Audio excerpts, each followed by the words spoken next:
Hi കൂട്ടുകാരെ, പുതിയൊരു വീഡിയോയിലേക്ക് എല്ലാവർക്കും സ്വാഗതം. അപ്പം നമുക്കിന്ന് കുറച്ച് കരിഞ്ചാള മത്തി കിട്ടിയിട്ടുണ്ട്. അപ്പോൾ ഞാൻ എങ്ങനെയാണ് ഇത് കറി വെക്കുന്നത് കാണിച്ചുതരാം. അപ്പം കുറച്ച് തേങ്ങ എടുത്തിട്ടുണ്ട്, മുളക്, മല്ലി, മഞ്ഞൾപ്പൊടി, കുറച്ച് ഇഞ്ചി, പിന്നെ കുറച്ച് സവാള. കൊച്ചുള്ളി എടുത്താലേ ടേസ്റ്റ്, ഇത് പെട്ടെന്ന് എടുത്തുകൊണ്ട് ഞാൻ കുറച്ച് സവാള എടുത്തു. അപ്പം ഇത് നന്നായിട്ട് നമുക്ക് മിക്സിയിൽ അരച്ചെടുക്കാം.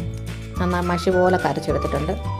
ഇത് മാങ്ങ ഇട്ടാൽ പറ്റിക്കുന്നത്. അപ്പം കുറച്ച് പുളിക്ക് ആവശ്യമായിട്ട് കുറച്ച് മാങ്ങായും കുറച്ച് പച്ചമുളകും ഇട്ടിട്ടുണ്ട്. പിന്നെ കുറച്ച് ഉപ്പും കൂടെ. പിന്നെ നമുക്ക് കൈ കൊണ്ട് നന്നായിട്ട് ഒന്ന് ഇളക്കിയെടുക്കുക. ഒരുപാട് വെള്ളം വേണ്ട, ആവശ്യത്തിന് വെള്ളം മതി, പെട്ടെന്ന് വേവുന്നതാണല്ലോ മത്തിയൊക്കെ. അന്നേരം ഇതെല്ലാം റെഡിയാക്കിയിട്ടുണ്ട്. നമുക്കപ്പം ഒന്ന് പറ്റിച്ചെടുക്കാം. അപ്പോൾ ഇത് തിളച്ച് വന്നിട്ടുണ്ട്. അപ്പം കുറച്ച് നേരം അടച്ച് വെച്ച് വേവിക്കാം.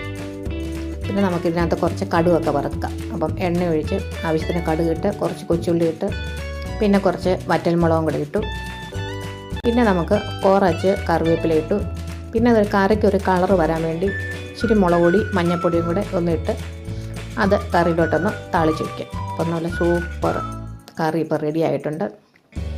നിങ്ങളിങ്ങനെയാണോ എല്ലാവരും വെക്കുന്നത്? ഞാനിങ്ങനെയാണ് വെക്കുന്നത്, നല്ല ടേസ്റ്റി ഈസി ആയിട്ട്. അപ്പം നമുക്ക് കുറച്ച് മത്തി ഞാൻ എടുത്തിട്ട് അതും കൂടെ വറുത്തായിരുന്നു.